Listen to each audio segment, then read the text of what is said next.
100 hari kemarin, survei kinerjanya 80,9%.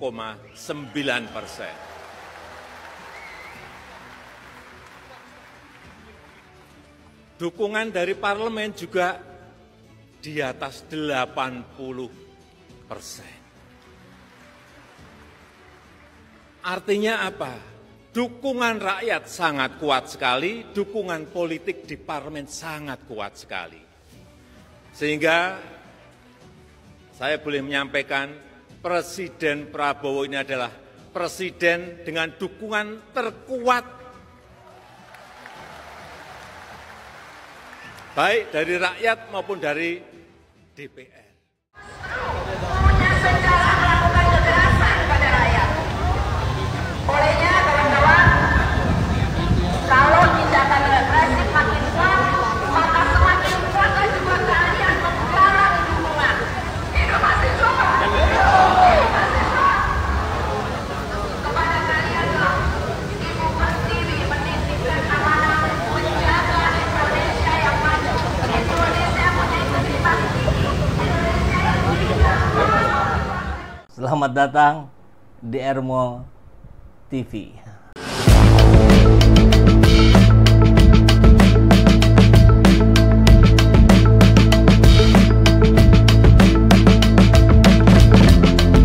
Bersama saya, Saiful Zaman, kebaikan yang terorganisir akan selalu mengalahkan kejahatan.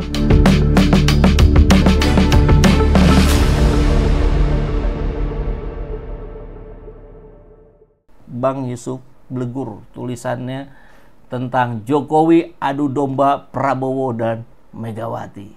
Disampaikan oleh Yusuf Blegur. Ini kita simpan di sini karena tampaknya belum naik ke beberapa media online. Biasanya cepat. Kita bacakan. Hampir bersamaan, Jokowi melempar bom atom politik ke Prabowo dan Megawati.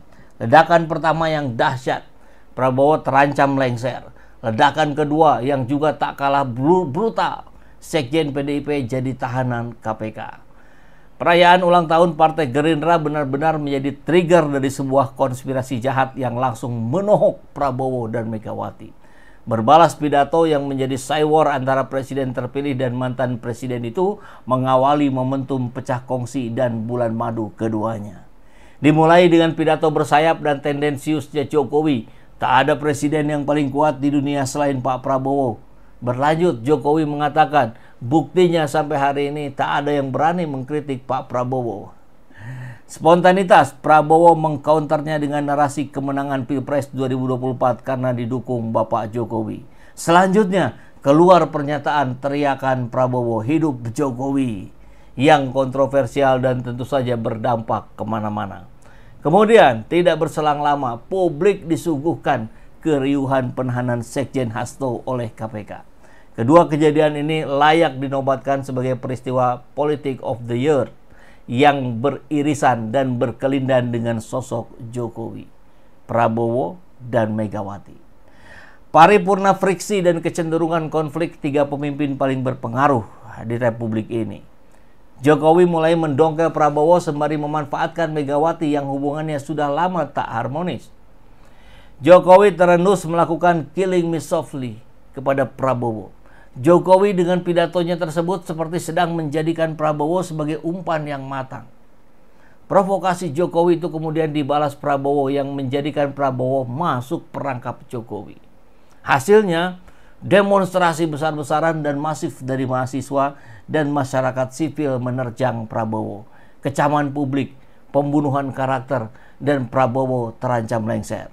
Sisi lain, Jokowi juga menunjukkan kelihayan dan kelicikannya. Dengan menjadikan kader strategis PDIP itu menjadi pesakitan KPK. Hasto maksudnya ya.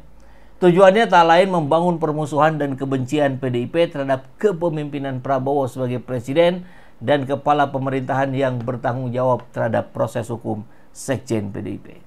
Bagi Jokowi, ini keberhasilan seperti sedang melakukan sekali tepuk, dua nyamuk jatuh. Jokowi tampaknya berusaha keras membuat fait accompli terhadap Prabowo dan Megawati, dengan harapan saling serang dan menjatuhkan antara Prabowo dan Megawati. Ini ditengarai sebagai skenario busuk Jokowi dalam memuluskan jalan Gibran Rakabuming Raka menjadi presiden pengganti Prabowo. Akankah rakyat termasuk di dalamnya mahasiswa, Prabowo dan Megawati menginsafi peristiwa yang demikian? Mampukah semua entitas politik dan gerakan massa aksi menyadari sepenuhnya konstelasi dan konfigurasi politik tensi tinggi ini? Mungkinkah Jokowi tetap berjaya memuaskan ambisi dan nafsu berkuasanya? Atau sebaliknya, politik adu domba Jokowi terhadap Prabowo dan Megawati menimbulkan serangan paling mematikan kepada Jokowi. Dari RMOL disampaikan juga ada 8 kepala daerah dari PDIP yang pilih balik ke Sumut. Jadi tidak menunda mungkin ya, meski sudah tiba di Yogyakarta, sebanyak 8 kepala daerah asal PDIP memilih balik kanan, membatalkan mengikuti retret. Mereka kompak mematuhi instruksi Ketum Megawati yang meminta agar perjalanan ditunda. Padahal ditunda ini, bukan dibatalkan. Bisa jadi sekarang sudah terbit lagi surat dari Ibu Mega untuk silakan ikut gitu ya. Ini diterbitkan. Oke, ada 8. Siapa saja 8 itu? Bupati Nias Barat, Nias Selatan, Nias, Gunung Sitoli, Tapanuli Tengah, Masinton Pasaribu yang kemarin ramai juga itu. Wartawan mengerubuti, ternyata wajahnya memang mirip Masinton, ditanya dia nggak ngerti. Saya bukan PDIP. Bupati Humbang Hasundutan, Wali Kota Tebing Tinggi, Bupati Serdang Bedagai ya. Nah itu 8 dari Sumatera Utara yang balik badan. Tapi kalau sebetulnya kalau bicara kepala daerah dari PDIP memang ada 159 ya. Walaupun itu ada yang wakil bupati, ada yang wakil wali kota ya. Sebetulnya yang ikut ke retret ya pimpinannya saja. Makanya ada informasi yang kita terima kalau memang tidak mau ikut ya sekdanya lah ikut gitu ya, biar tidak terlalu lost. Nah ini daftar pemimpin dari PDIP banyak kali nih. Tuh, ada 100 sampai ujung mana nih? Maluku Utara, Papua Tengah, Papua Selatan, Papua Barat, Papua Barat Daya 159. Nah, mudah-mudahan bisa bersinergi ya, dengan pemimpin di pusat agar kendali anggaran, keuangan segala macam tidak terhambat karena ujung-ujungnya adalah untuk rakyat. Sudah dapat dinalar. Oke, mungkin Megawati merasa jadi presiden bisa mengatur kepala daerah. Itu mungkinnya lupa mungkin kalau beliau tidak bisa mengintervensi jabatan wali kota bupati. Oke, kalau tegak lurus ke ketua partai ya rugi sendiri kata Aniseto Debras. Itulah yang terjadi ya. Nah, ini tidak ada sanksi. Kepala daerah yang tak ikut retret bisa utus sekda. Jadi ini saya kira upaya untuk tidak terlalu keras. Padahal keras aja nggak apa-apa. Kan kita ingin pemerintahan ini tegas ya. Kalau ke bawahannya tidak tegas ya bagaimana nanti kita bisa berharap mereka mampu mengawasi dengan baik ya. Padahal pecat-pecat aja ya. Tidak ada kewenangan memecat kecuali ada pelanggaran serius. Ya DPRD-nya lah, rakyatnya juga harus terus bersuara. Nah, kemudian yang menarik adalah yang kita bahas di awal tadi, Bupati Gianyar Agus Mahayastra ini di tahun kemarin dipanggil oleh Polda Bali terkait dugaan korupsi, kasus korupsi. Nah loh, akhirnya jadi ngangkat lagi persoalan lain ini. Ini beritanya berita tahun 2023, berarti 2 tahun yang lalu ketika sudah mantan, berarti karena diganti oleh PLT mungkin ya. Agus Mahayastra, mantan Bupati Gianyar.